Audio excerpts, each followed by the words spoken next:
Welcome to A Woman's Brew, where women talk about beer. In today's episode, we're doing another episode for you on traditional styles represented by craft breweries. I'm Joanne, and this is Tori. Greetings. We're two beer-loving women on a mission to get more people drinking and talking about great beer. Come join us.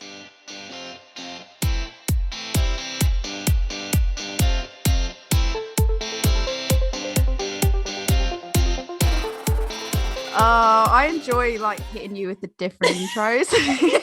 I'm trying to think. Last time you didn't do an exciting one, and I was like, oh, she didn't do one, and then today you did. I'm gonna pepper them in so that you're not expecting them. Because if I do that every week, you're gonna come to expect it. Next time, maybe I'll hit you with the salutations. I don't know. It will just be exciting. I appreciate it when I went yo. Because you dear listeners. Return next time to see what Tori's greeting will be. It might be normal. We don't know right now. Who knows? I don't even know yet. The roller coaster of listening to a woman's brew. Exactly. Anyways, this week, brown ales. I am ready to get. So can I just call it now? I think brown ale. Well, I think we're kind of behind on it already. Brown ales have really made a comeback. So, do you know what? Many brown ales happening. I think traditional styles done by craft breweries is this year's new trend. Forget the dippers, forget the tippers. I love them, but I think what's hot now is going back to tradition and going, let's make a really well-crafted traditional ale. That would make me so happy. I love a brown ale, and it's one of those things. Now we're suddenly seeing breweries doing them, which is making me incredibly happy. But it was one of those things where, do you know where you get to the end of the year and everyone's like, or just at the beginning of the new year, and everyone's like, what's the hot trend going to be? What beer do you want to see this year? And I was always like, a brown ale. I want to see a brown ale. I love a brown ale. And everyone's like, yeah, we love brown ales. And then you just get hazy IPAs, which is cool. That's cool. You know, everyone loves a hazy IPA. You do you. That's cool. But I wanted brown ales. And well, you got your wish. Starting to get them, and I'm really happy about it. You got your wish. It's like the breweries are like the Oprahs of brown ales. They're like, and you get a brown ale, and you get a brown ale. It's so many brown ales. Yeah. So I'm excited to just learn a bit about them, because obviously you're the big brains on the styles, and you are here to tell me about them. So shall we say what we've got lined up for today? So we've got 4 brown ales this evening. I will hold them up on the camera for anybody that's watching the video. Big ones as well. We are not skimping. These are big brown ales. Some physically in size. Yes. So the first one we should be trying is Samuel Smith's Nut Brown Ale. This is a very traditional one. As I always say, if you want to try a very traditional version of a style, Sam Smith's is your brewery. So this is brewed. It's brewed with well water. Ooh, and done in their Yorkshire squares, which we'll talk about when we get to it again. If you're watching the video, I just did the rotate the board situation, and then you could see it. Pint bottle as well. We should specify British UK pint. Yeah, British pint. British pint bottle. An actual proper pint. Yeah, it's the big job. So we've got one of those. Then we have got the Colonel Brown Ale. Now, if you want a brewery that's going to make you a brilliant, well-crafted, classic beer, the Colonel is your go-to. So I'm excited to try this. I've not tried a brown ale from them before.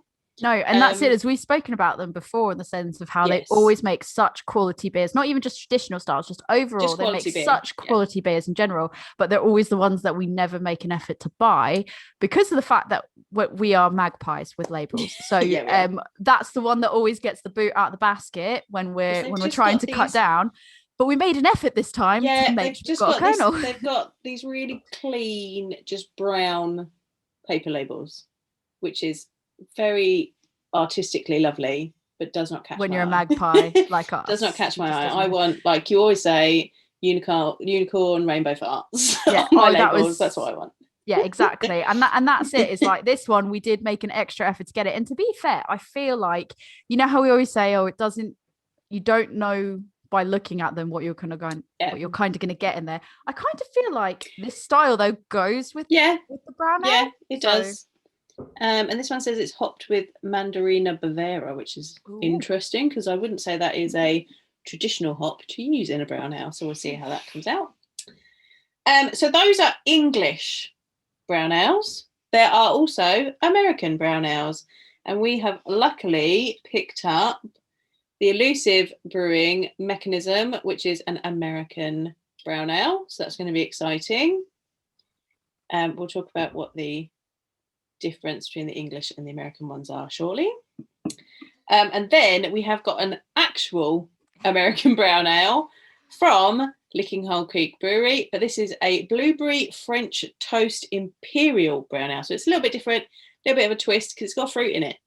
Yeah, we thought we'd cover the ground of we'd go proper traditional. Yeah. And then just a craft representation of that traditional. Then we'd go American style craft traditional. And then we thought we'd go proper American all out over the top. Madness. Bit with a blueberry French toast. Yeah. Right, so why do I love brown ales? This is why I will tell you, dear listeners and viewers. And me. So, and you. So a brown ale, generally, if you like in very general terms, because we've got a fruited one here, we've got an American one here. They will have more nutty caramel flavours. They're going to be lighter on the hops. So, chuck those rules out the door when we get to the American one.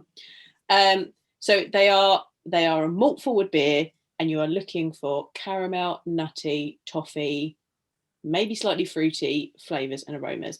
They're just, to me, those are the flavours that I want in a beer when I just want like a really comfortable beer that, a beer, not just like, like a fancy sour. Because I love my fancy sours and I love my fruited and when you want a beer that just tastes like beer. When I want a beer, a brown ale is what I'm going to go for. So they are not going to be roasty like a porter or a stout. So this is where they start to differentiate out. If you look at the history, so I went back and looked at the history of brown ales for you, dear listeners, and Tori, and it's interesting. And there's not a lot about it. And I think it's because they kind of came about around about the same time as porters and stouts and milds, because all of those beers, as we've talked about if you want to, so we looked at stouts in episode 27, if you want to hear more about those. And we also covered a little bit about porters and milds in our Christmas episode, which was episode 14. So go back and look at those.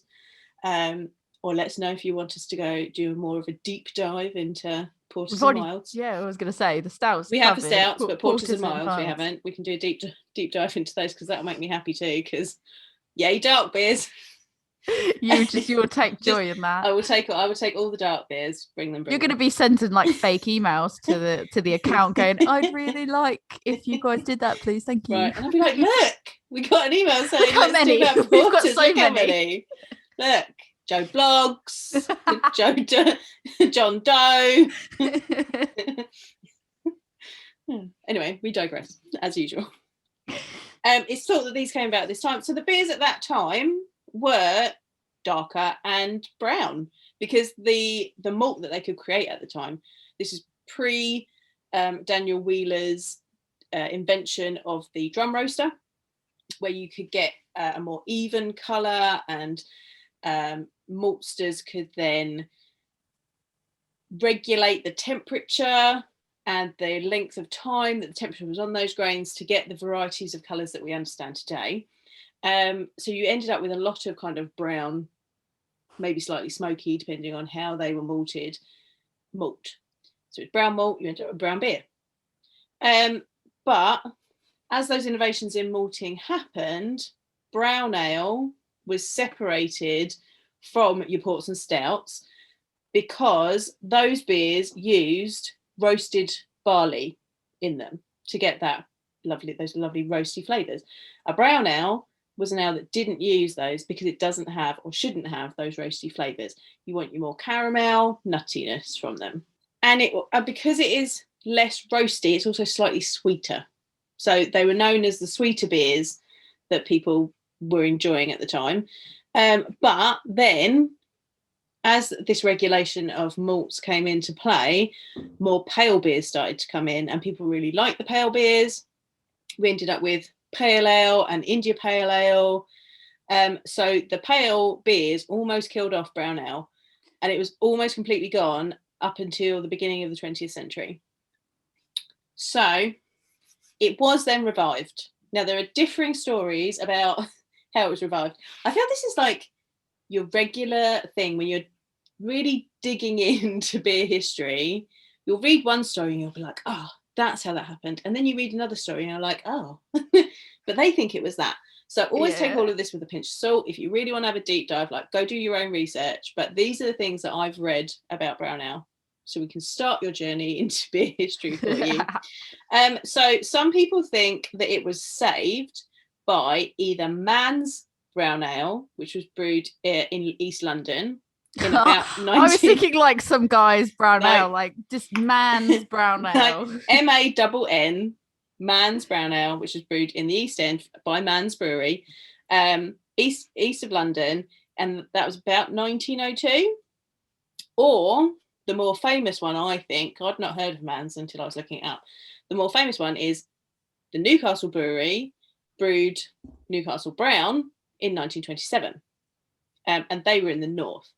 Now, we'll get into this in a minute, but interestingly, there are two categories of English brown ale. You've got your southern brown ale or your northern brown ale. Ooh. Southern is your Mann's brewed in London, which maybe our London Colonel is going to be a southern brown ale. And your northern brown ale, which might be our nut brown from Samuel Smith. So we'll see how that goes. It's showdown.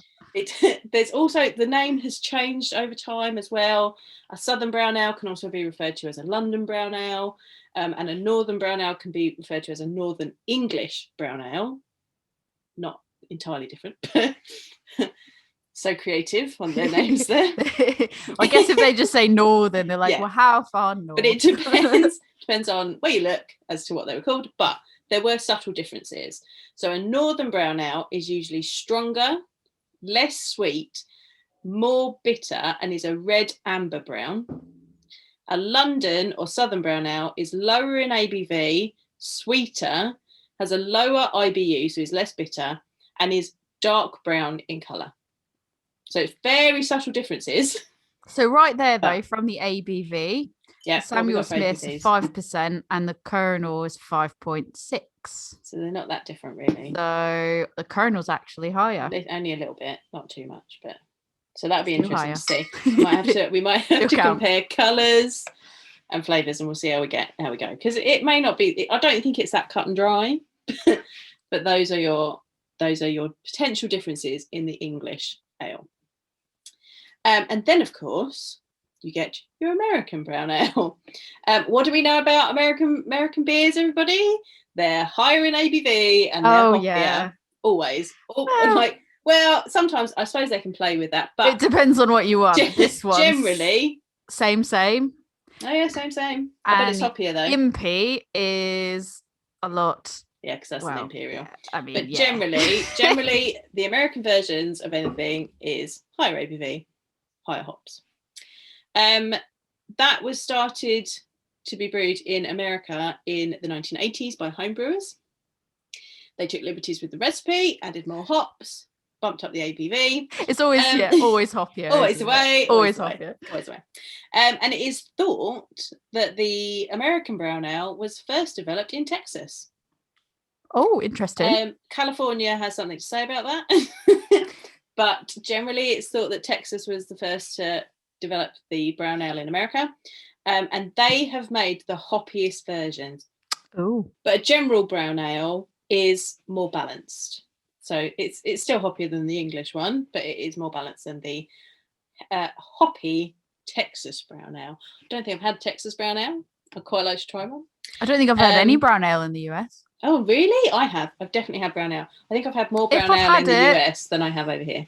If I've had it, it's not been something that I've realised that's what I was having in particular. because I can't remember every single beer I've had. So maybe I've had one just like in passing somewhere, but I've never, like, it's not something I drank regularly enough that it sticks. I've had a lot in American brew pubs. So it's the kind of thing that they'll have on kind of on tap. Yeah, our brew pubs. And in Alaska. Are not really brew pubs. We don't really have brew pubs in Massachusetts specifically. Maybe they do now, but they didn't. In Alaska, they did. In Alaska, in Oregon, like I've had them in those sort of places. I love Alaska. I love Alaska. I drank a lot of beer in Alaska. This is the thing. This is why I can harp back to it, because I drank a lot of beer there. So jealous. And Canada. I had some brown ales in Canada. But a really good example, if you want to go and get, other than the elusive one that we're going to drink today, a really good example of a American brown ale that you can get over here is Cigar City's Maduro, and that is one of the versions that is on the list of commercial examples that BJCP puts out. So go and find yourself one of those, because Cigar City do really good beers anyway, and try that if you would like to. So, shall we crack a beer? We should, but I'm just going to point out one other difference between the US and the UK beers. Yes. This is a US pint. Oh, yeah.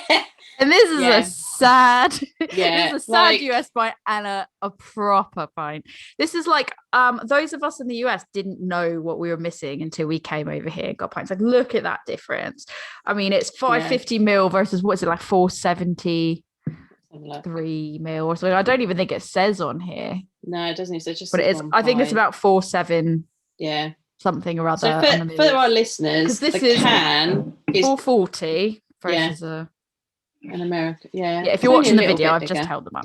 If you're, for our listeners, the pint American can doesn't even completely meet the entire bottle height. Like, it's a bit of bottle and neck that's bigger than you just want to go like, oh, bless you. Oh, you tried though. Well so cute. But yeah, I mean, definitely higher ABV. So it's like we're smaller, but we're feistier. So don't take it for granted. But it is a sad pint. Bless. We're going to open Samuel Smith's. So we're going to open Samuel Smith's Nut Brown Ale. So I'm expecting good things from this.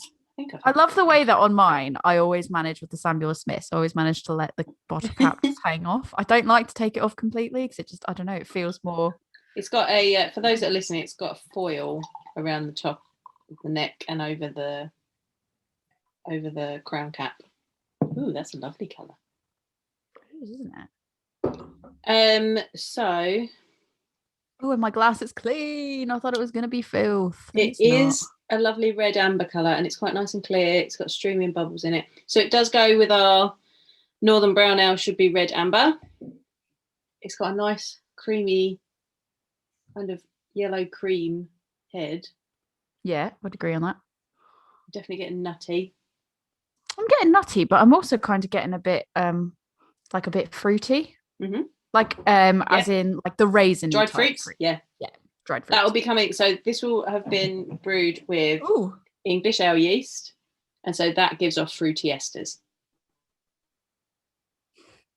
So when you said nutty, what I just got on there when I did the swirl and sniff, I just got like hazelnut specifically. Like when I say hazelnut specifically, I mean like when you get a coffee and you go, can I get some hazelnut syrup in it? It was like concentrated hazelnut scent. Yeah, it was nice because I was like, is that vanilla? No, it's hazelnut. Mm-hmm. Yeah, it's good. I'm going in. Ooh, that was nice. So no roastiness. No. A little bit of maybe a touch of toffee. Nutty. I'm not so much getting that, but I am getting nutty. But then I've only had one sip, so fruity. Fruity, definitely. Nutty, definitely. For me, I need a few sips for my taste to adjust to it. Definitely the dried fruits coming through with it. Yeah, for sure. Oh, it's easy. A nice one. It's light. It's easy. Yeah, I would say it's definitely like lighter, and it's not watery thin, but it's on the thinner side, so it just makes it a little bit more like sessionable when you're drinking it. And it's not overly carbonated, but there's a nice tiz there just to keep it all going. Yeah, doesn't make it too syrupy. No. because it is quite sweet, but but it's not so sweet that it's cloying and you don't want to keep drinking it. I'd agree. Like, it's not really got a dry finish, but there is. It's not. It's slightly dry for me. Yeah, for me, it's slightly dry, but it's not.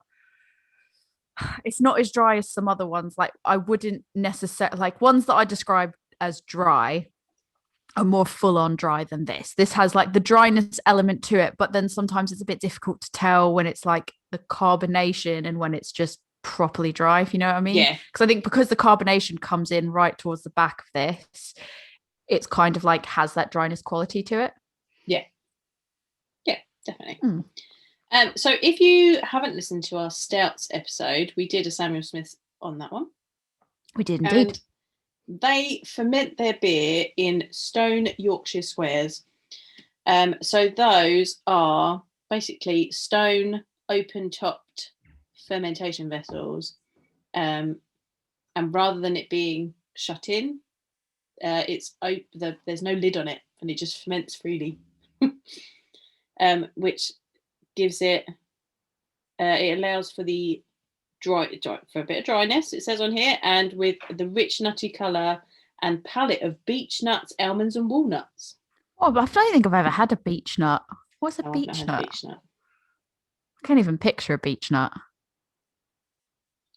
A nut that comes off of a beech tree. Oh, I like that. The one thing I will say is what I really like about the label as well is it gives a serving suggestion. Yeah, so really it says like Stilton cheese, games such as a roast grouse, pheasant, partridge, roast and barbecued duck, guinea fowl, pepper steaks, spicy foods. Oh, hell yeah.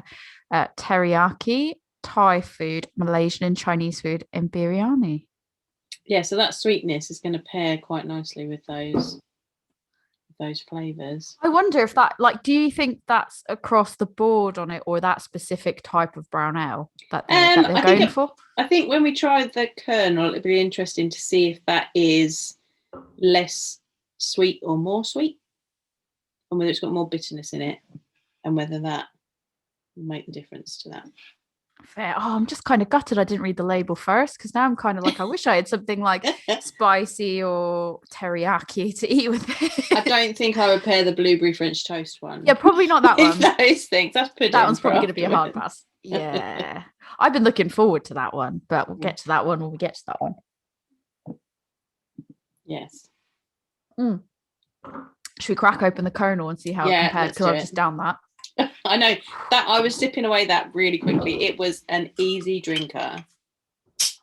Ooh. Quite like doing these like traditional comparisons. It's quite fun to just see sort of traditional compared to craft traditional. This one's head is a lot more lively. Yeah, for me. Big. Oh goodness. It looks quite similar in colour. It's about the same colour. Yeah, I think if anything, it's a bit more red. So I don't think we've necessarily got a proper London / Southern brown ale in our range. I think we've got more northern brown ones, which is fine. I'm going to pour a bit more of the Samuel Smiths just to do a bit of a next to each other situation. There's enough of the Samuel Smiths to go around. Yeah. Similar colour. Interestingly, I think the heads are similar, but if you're going to like really, really look at it, it almost kind of looks like the kernel's head is a bit spongier, I guess, for lack of a better way to explain it. I would agree with that. And the kernel is more red, and the Samuel Smith is a bit more amber. It's a deeper red. Yeah, it's definitely a deeper red on that one, more bordering towards ruby. And I think it's less. I'm getting a bit of pine in this. I'm getting less, interestingly, because I didn't expect that at all. I'm not getting dried fruits out of it. At least not to that same degree. It's probably very mild if it's coming through at all. But it's more nutty, pine, earthy smells coming out of this one for me, which is interesting. Walnut specifically, and pine, and that I reckon that'll be the Mandarina Bavaria. I think I wasn't really expecting to get pine out of that. Yeah, no, I wasn't. Ooh. It has got bitterness to it. There's higher bit. I think it's a higher bitterness, obviously, than the Samuel Smith, but it's not. As a person that doesn't particularly love like high levels of bitterness, usually it depends on the beer. Like when it's well balanced, I don't mind like a bunch of bitter. Like West Coast, like I'll have a West Coast, that's fine. But just bitterness that overpowers things, I'm not a fan. But this was like quite well blended bitterness. Yes. And I would actually say it's a bit resinous as well in the taste. I would agree with that. I'm definitely getting more of a walnut, whereas the last one was more hazelnutty, as you said. Yeah. It's definitely more dank. Just wanted to use the word. But yeah, this is definitely like, this one makes me think more of being like properly outdoors. Like this is like the outdoorsy version of it. Yes, autumnal. There you go. That's a better way. I'm almost getting a very light bit of chocolate. Bittersweet chocolate, yes. I could see bittersweet chocolate in this, not so much like a creamy, milky chocolate or anything like that. Like a dark chocolate. Yeah, it's really dark chocolate with hazelnuts, pine and resin. Pine and resin. The pine and resin flavored chocolates. It's interesting. A new range. Yeah, that we could invent the beer range of chocolates. Why are we not? We should be enterprising this as we speak. Synergy, Joanne. Just gonna throw like business words at you. Synergy. I thought it was really interesting because if I remember what you've said correctly, now my brain is just a dumpster at the moment. The London one's the one that's meant to be sweeter, isn't it? Yeah. Which I think what I found really interesting is the one that's literally from Yorkshire's oldest brewery is the sweeter one. Yeah. And the London one is definitely more like high levels of bitter. And it's just a bit different than kind of the description you gave of what they tend to be. I don't think we've got a true Northern English brown ale in this mix. I think we've got one that's like a bit more, even though it's just because it's brewed in the north doesn't mean that it's necessarily northern in style. So I don't think we've got a true northern brown ale in these at all. This Kernel one's like a few sips in and it's a bit more, I'm getting more smoky elements to it as well. Like I don't know, you getting smokiness in yours? Yeah, I give you swirl it around and then swallow it. It's a definitely bit more smoky, and then it almost has, for 5.6%, it almost has a boozier taste to it. I wouldn't say an alcohol burn, but I would say that the way that the flavors kind of stack up, it gives it a more boozier, just overall taste to it. Yeah, and that's not necessarily actually that's 5.6 is outside of the traditional brown ale range. It should be between 4.2 and 5.4, so it's just ever so slightly outside. So I think it is a little bit more out there and experimental. It is, yeah, and it's just.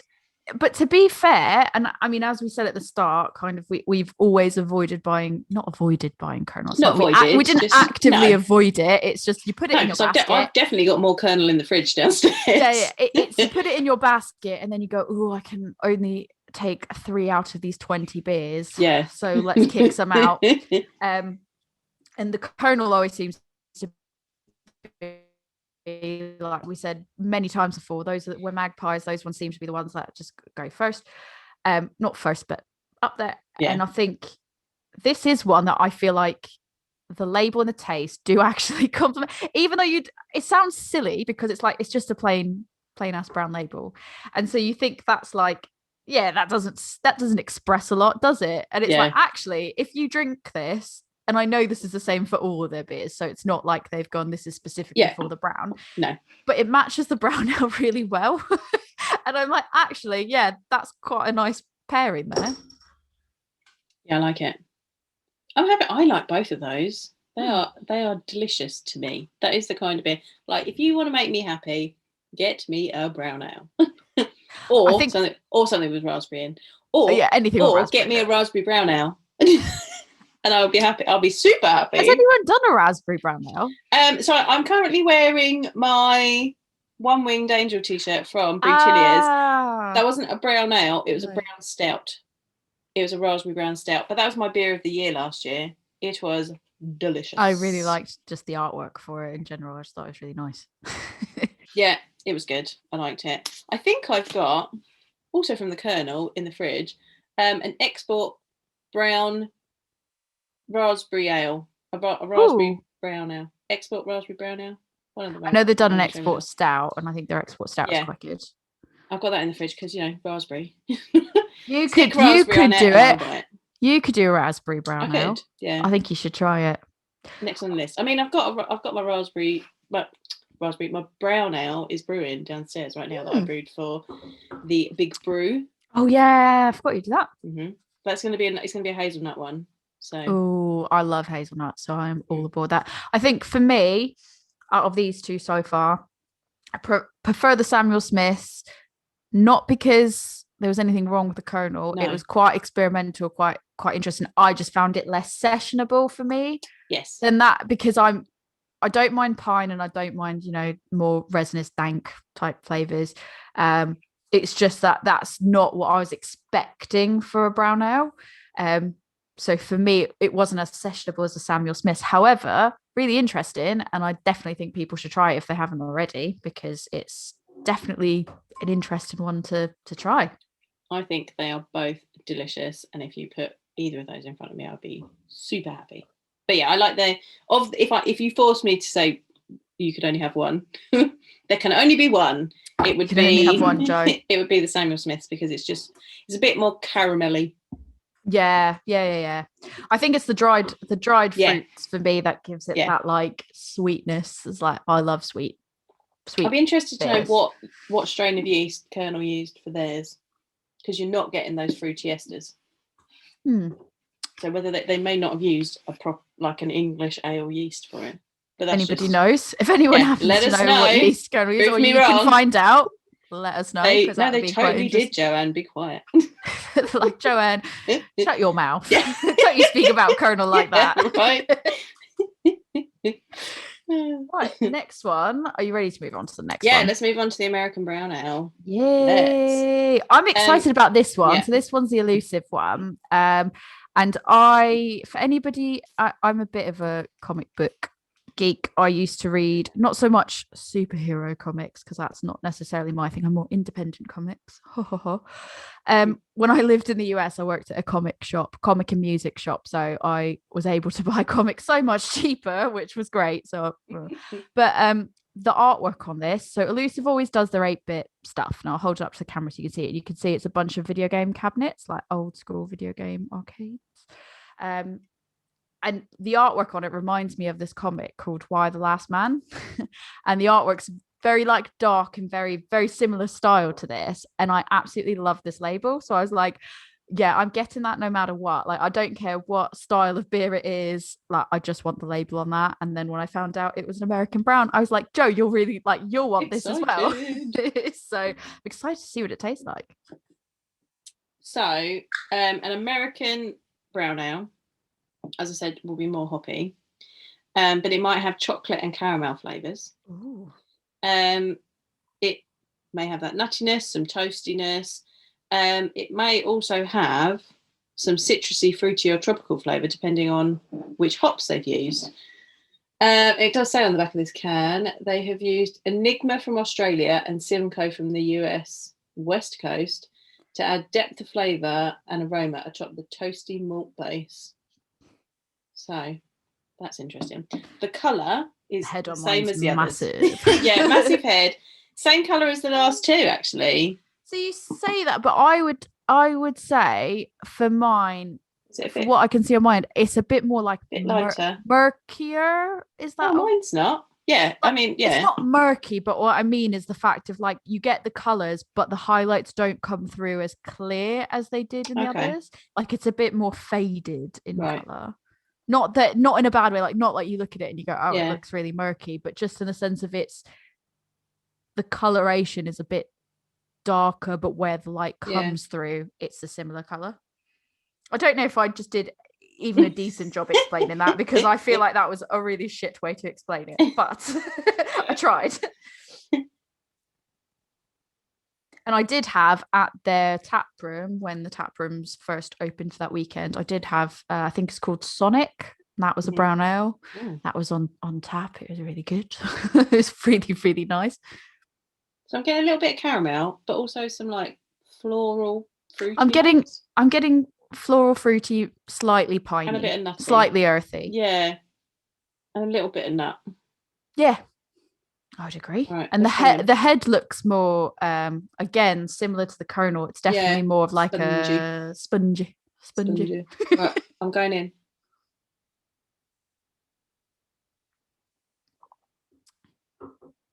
Oh, I like it because it's got the hoppiness to it. Yeah, and I'm like, yes, I'm here for the hoppiness. I like it, but I think it's not very different, but it is different. It's different because you're getting that real hoppiness in the taste. Yeah, and I think the hoppiness is kind of landing similar to me in the way that the pine did with the kernel. But actually, there's less bitterness in this. The bitterness compared to the kernel, I feel, is a lot lower. So for me, it's a lot more sessionable than the kernel was. Yeah, I agree with that. And it's more citrusy and nutty. Yeah, I would definitely say that. So any fun facts about brown ales? Any other facts you've got about them? Any other brown ales you've had that you like? Oh, I've just got a bit of coffee in the background of that American brown ale. Sorry, that just came if anyone's watching the video, as she went to go sort of have a think, she stopped like mid-movement and just went, ooh. Yeah, then I had a weird coffee bit. Anyway, back to so I saved you can have weird coffee bits. Coffee bits not weird. It's not weird. Great. Just it was unexpected is a better way. It was unexpected coffee. Unexpected coffiness at the end there. So I saved a couple of tidbits for you. So I love my fun facts. Hit me with them. Newcastle Brewery, Newcastle Brown, I think is probably, like, if you ask someone about a brown ale, they would probably to say to you, oh yeah, Nuki Brown.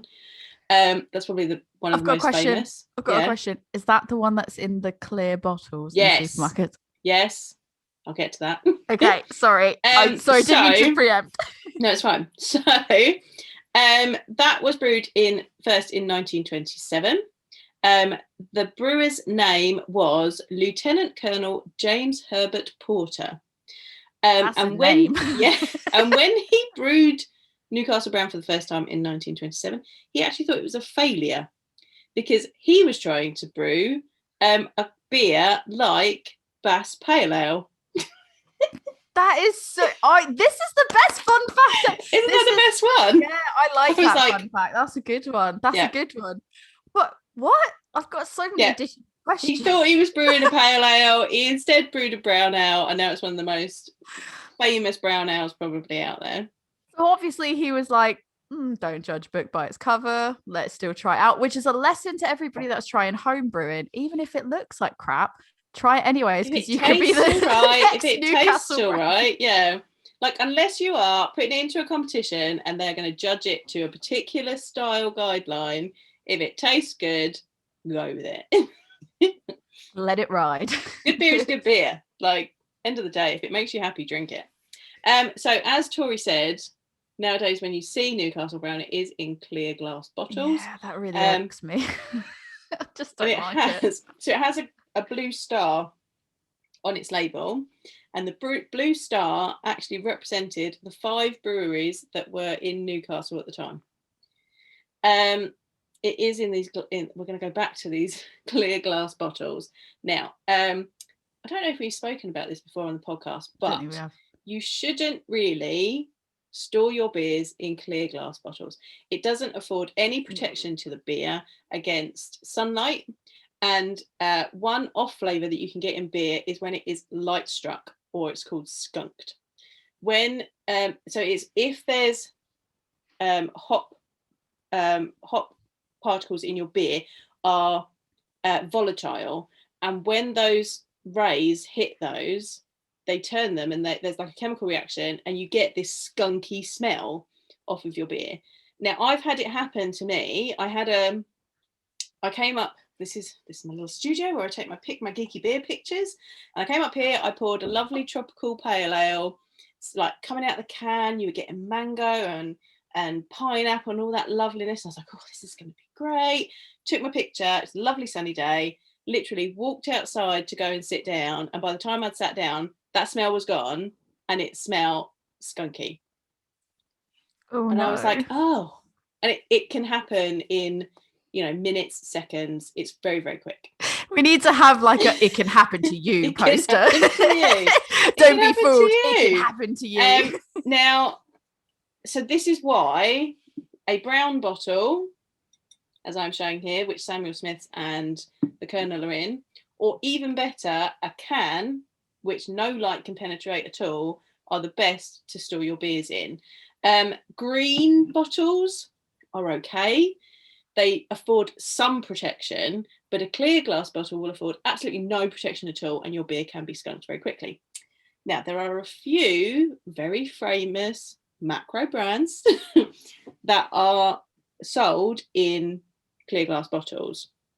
And it is thought that now the customer base is used to that happening to those beers, and they just accept it as part of the flavour of that beer. Or rather than actual hops, because it's the hop that's in that, like, I don't know, I can't remember whether it's the hop oils or like this. So it's the hop,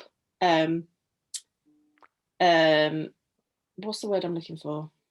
Profile? Not I keep saying particles, and it's not particles. Molecules. The hop molecules. Yeah. So the hop molecules in the beer, that's what the chemical reaction happens with. So that can be taken away if you don't actually use hops in your beer. So you can use a hop extract instead. So there's one called Tetra Hop that certain beer brands will use so they can put their beer into a clear glass bottle and it still tastes the way they want it to. However, you've not got actual hops in your beer.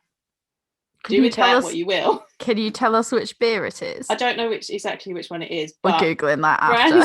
Brands that use clear glass bottles, Corona, Heineken, Nuki, where they use a clear glass bottle. And I suppose maybe they feel they can get away with it because it is a less hoppy beer. Maybe, yeah. And I mean, because you'll also get some lambics are in green bottles, but that's because they don't really have any, maybe not any at all hops in them, so that they're not going to be affected. Well, that's it. But if you're just like, here's my lager, right, and it's in like a clear bottle, yeah, not as great, is it? Not as great, yeah. It's just. Although I say that, and you can get like, I think the term skunked is less used over here than it is in the US, because you can have a Budweiser that's sat in the fridge for like a Bud Light that's sat in the fridge for like, you don't even know how long it's been sat there, and then you're like, I guess I'll just have this is all I have right now, and then you take it out and you're like,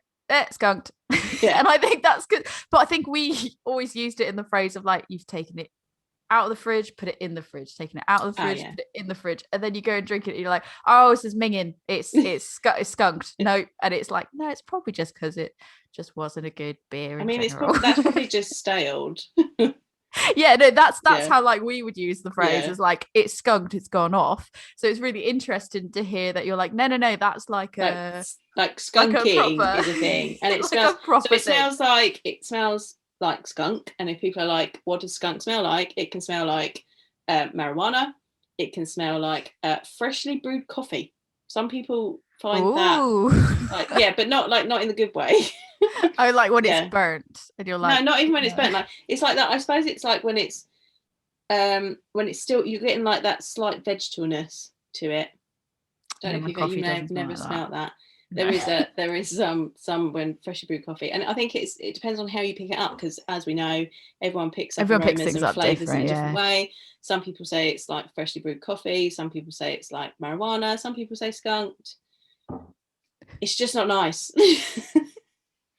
Protect your beers, people. Protect your beers. You don't want it to smell like the weed. Or put them in cans, because then no light can get in at all. Yeah, I think thankfully, I don't think I've ever really seen like craft brands as such using clear. No. I'm trying to think of when I've seen even green bottles. Like, I don't think like on a UK like, but even so, like, I've seen it on a lambic, but would I associate that with like a craft brand? Like, I probably in my brain probably more traditional. No. So that's like which again, there's that blurred line between like traditional and craft. Like, it's more style based. But I think when you think of a UK craft brewery, I'm struggling to think of one that that does anything other than like a brown bottle. A brown bottle or a can nowadays. Yeah, or a can. That's it. And cans are so much better for the environment because they're lighter.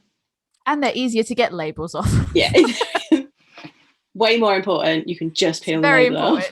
You can just peel the label off. And then if you want to reuse it to grow plants, because I've reused bottle or cans to grow plants in before.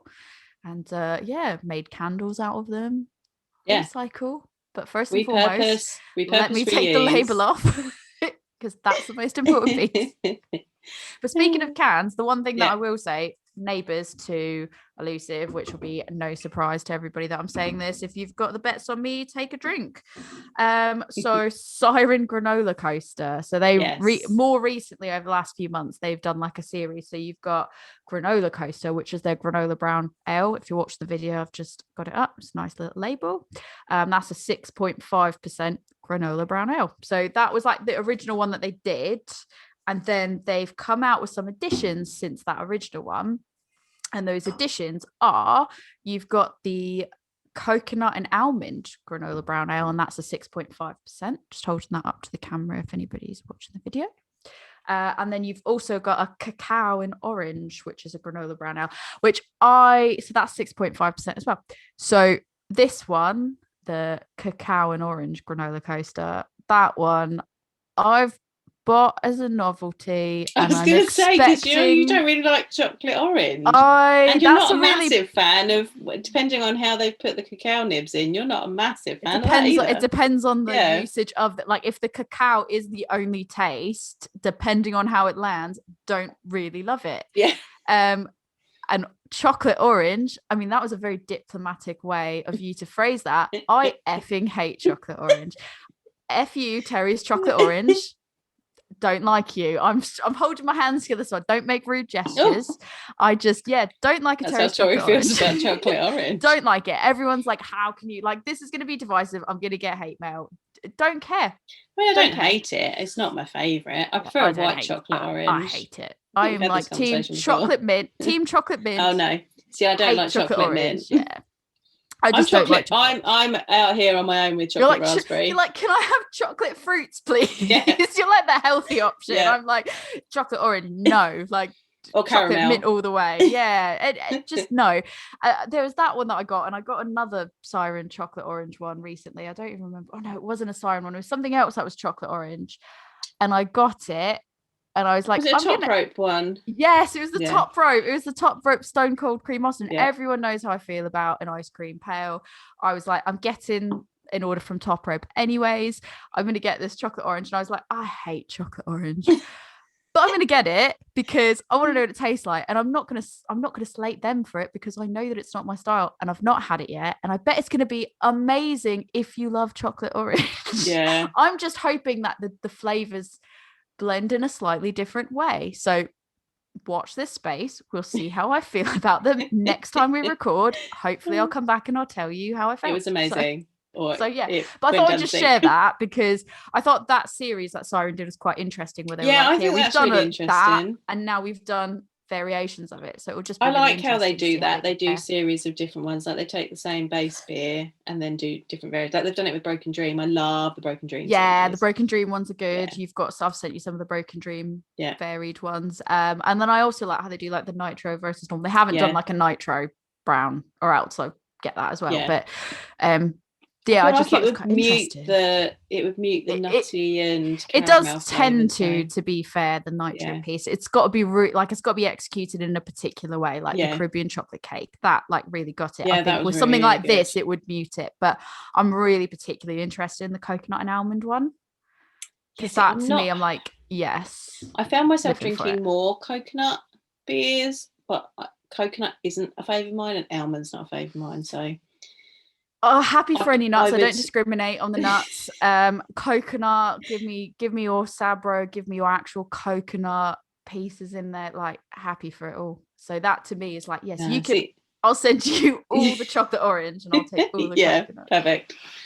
Sorted. This is why this relationship works so well. Yes, it's literally perfect. And it's like if we meet up, it's like, well, we can just try sips of each other's and then go, don't like it, you can have it. You can have that one, I'll have this one, dunsies. I'm really excited for this one now. I'm going to be honest. I think this is going to be up your street, you know. Link I always giggle at the name. Cinnamon. I don't want to read it out because the name makes me giggle. Fun thing about Licking Hole Creek, right? They were one of the first that they were. Other than that, people think the name's funny.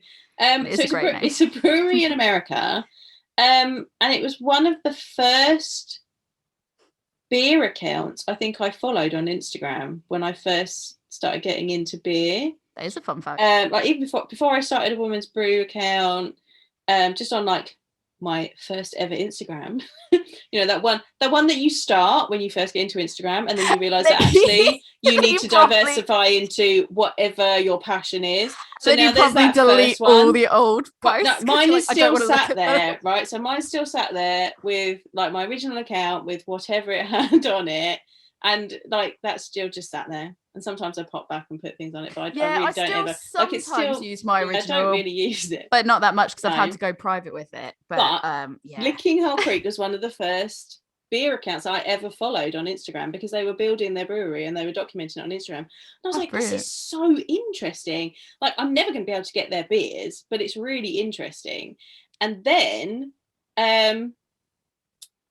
Brewdog, when they had guest beers, you know, back in the day, was doing a sale to clear out whatever they had there. And they had a German chocolate cake beer that was Licking Hole Creek, and I was like, oh my god, that's that brewery that I started following like a few years ago. I'm having that beer and it was absolutely delicious.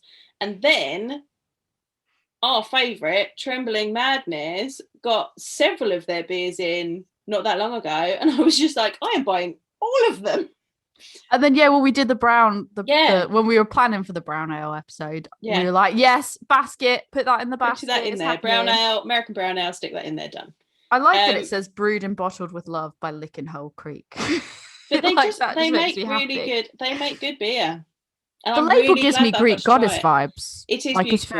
So it's got it's got a heart, a brown heart with a cross through it, and then there's what is this symbol at the top? It's something. So specific, I can summarize this for you, right? It's like if you were like me when you were in your teenage years and you were like a scene kid in the US listening to him. It's like a heartogram, but on top of it is the Leviathan. Right, yes, there we go. Symbol. That's like if you're into UK beer, Leviathan symbol on top of it of a him heartogram. Yeah, and then it's got wings, but the wings are made out of French toast sticks. Oh yeah, those are French toast sticks. And then there's I thought those like banana slices or something. No, I don't know. They're French toast sticks. And then there's like a Grecian urn pouring blueberry syrup on the heart. It is classy. It's fun. I like it. And on the back there's like a little cardinal. Yeah, so that seems to be their. I think that's their symbol because that was on the German chocolate cake beer I had, but he had like a little German hat on. Oh, cute. Yeah. Yes, this one, if we read the backs, Blueberry French Toast Brown Ale is our American brown ale conditioned on fresh vanilla and cinnamon. Already, yes. Ooh. Blueberries and noticeable maple syrup flavor, double yes. Nuanced and delectably quaffable. You'll be wondering why we didn't make this sooner. I'm wondering why I didn't get it sooner. Yeah. We seek inspiration in all that we do. Why not find it from the most important meal of the day? I normally skip breakfast, so sacrilege. My breakfast is a very large coffee, sometimes two. So that's my breakfast. Terrible. But I do like a bit of French toast. So. Yeah. And of course, so French toast is essentially sweet eggy bread. Oh yeah, we should translate that, isn't it? It's better eggy bread. It's not better. It's just better different. Eggy bread. It's sweet. Different better. No. Because I like eggy bread as is. Do you know what I like? Eggy crumpets. Back round to crumpets. Boom. Oh, that's blown my mind. Eggy crumpets. Gotta try it. You've just given me ideas for the weekend. Anyway, back to the beer, because I will always bring up Magpie. Crumpets. What? Crumpets. What?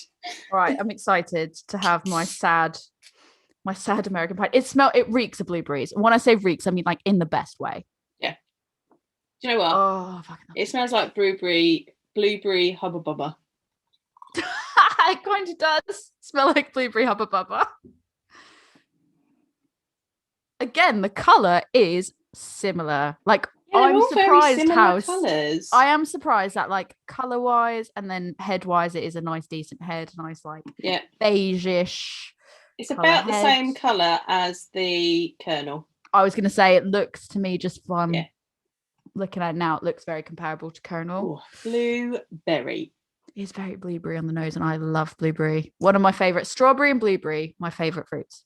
Raspberry. Soz. Oh, this is lit. Oh my God. The bitterness is higher, but you barely know, like, the bitterness is higher than the elusive and the Samuel Smiths, probably lower than the kernel. Yeah. But it's hard to tell because it's masked so much by blueberry and maple. It's gorgeous. And then there's just in the background, there's a little bit of sweetness from the vanilla. Yeah. Not like there's a very light spice from the cinnamon. Very light. Yeah. It's not as cinnamon. Like, if it were me, I'd be cinnamony. Like, yeah, you'd be like the cinnamon. 3 times that cinnamon, please. Do you think you have enough cinnamon? Double it. Because that's not enough cinnamon. Yeah. Not enough. But it is just there to balance those flavors. But it's very well balanced. Like, I would say it's quite complex because there's so many different, like, layers to it. Yeah. But it's so well balanced and they all come through. Like, you can make them all out. Yeah. But then they kind of come together in such, like, a harmonious way that it's just like, oh, yeah, it is very much. I think blueberry French toast is a very apt name for it. And I mean, I wouldn't, even looking at the profile of brown ales, like, I wouldn't say it's that far off a brown ale. Like even though it's not traditional, I suppose there is nuttiness. That element is still there. There's nuttiness. I think they needed the brown ale base for it to get that sweetness, that like the nuttiness is there just to give it some body. And but I feel like there's also a bit of hoppiness. All of those in there. There is, like, a bit of hoppiness to it, which I think it does read as like an American brown ale base, but then it's just more like it's a twist. It is definitely a twist on that. And I feel like it definitely comes through that's it. Because if you were to say, if you didn't tell me the style and you just said, oh, it's blueberry French toast, I would be like, oh, okay, it's not really a porter. It's not really roasty in that sense. Oh, like, I would think maybe it's a low, because it does not taste 8%. No. I would say, like, oh, maybe it's like a lower ABV stout, maybe. But then I would think, like, maybe an American style stout in the sense that it's, like, darker, but it's hoppy, if that makes sense. Yeah. Because it doesn't taste like a pale or, you know, anything like that. So I think it does fit brown ale. Yeah. Quite well. I like it. I like all of these that we've had tonight. I do as well. It's going to be a fun evening finishing these off. Yeah, I know. Oh God, I don't want to share this one. This one's really nice. I want to give. Rick can't have any of that. No, probably not. Sorry, Rick, you're not getting any of that one. I'll let him have a sip just so he knows what he's missing. If you had to rate them from, like, if you had to, like, they're all. I think we can all agree they're all really good. Yeah. You had to rate them. Someone has a Nerf gun to your head and is like, this is going to be really annoying for you if you don't pick them. Pick in order.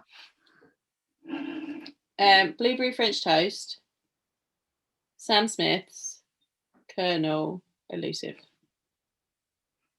Interesting. I think I would go Lick and Hole. Yep.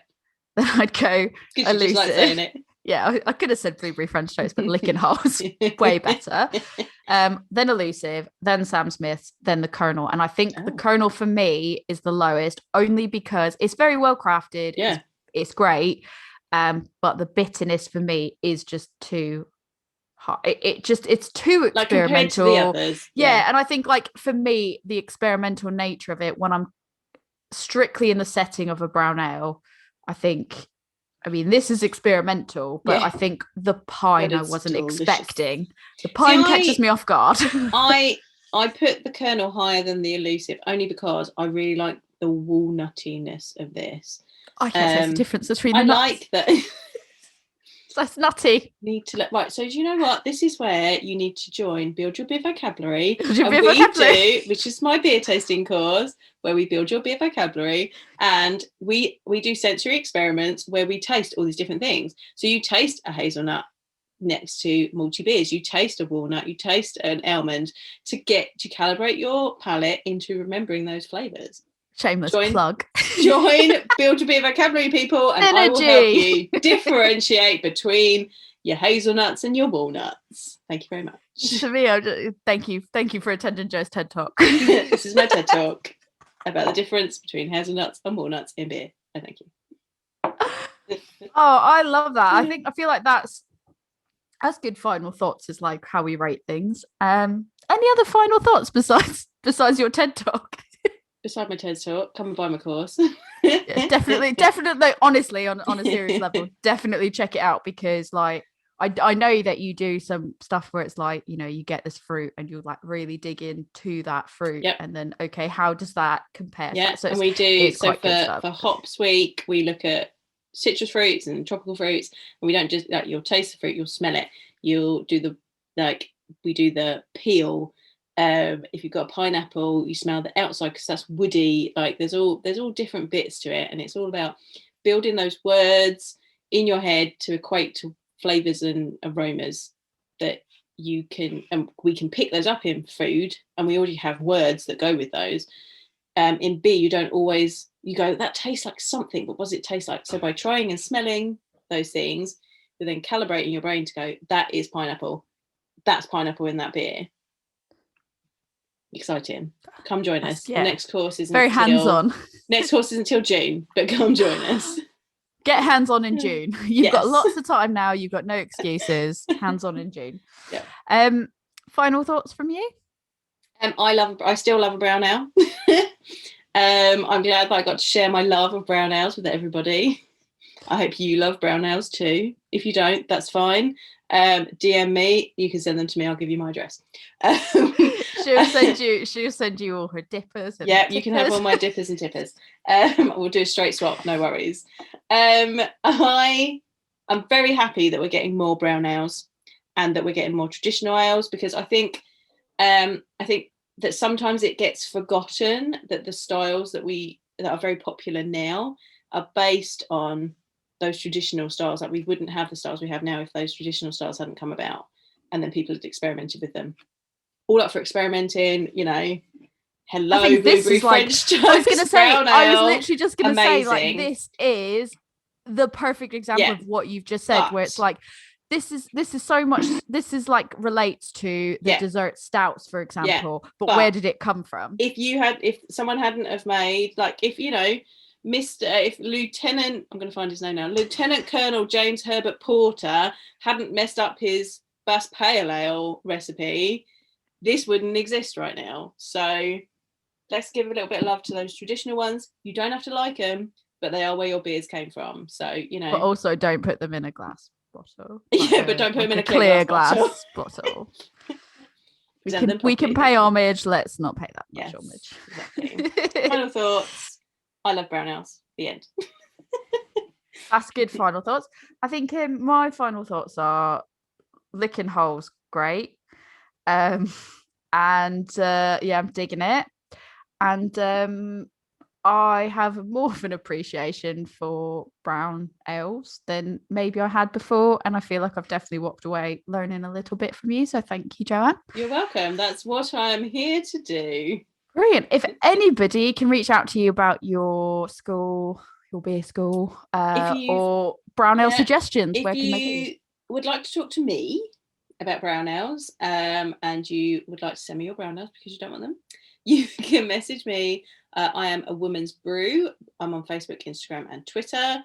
But if you'd like to know more about sensory experiments that will help you build your beer vocabulary, you'd like to know more about my beer school, I am Love Beer Learning. That's on Facebook, Instagram, Twitter, TikTok, and Pinterest.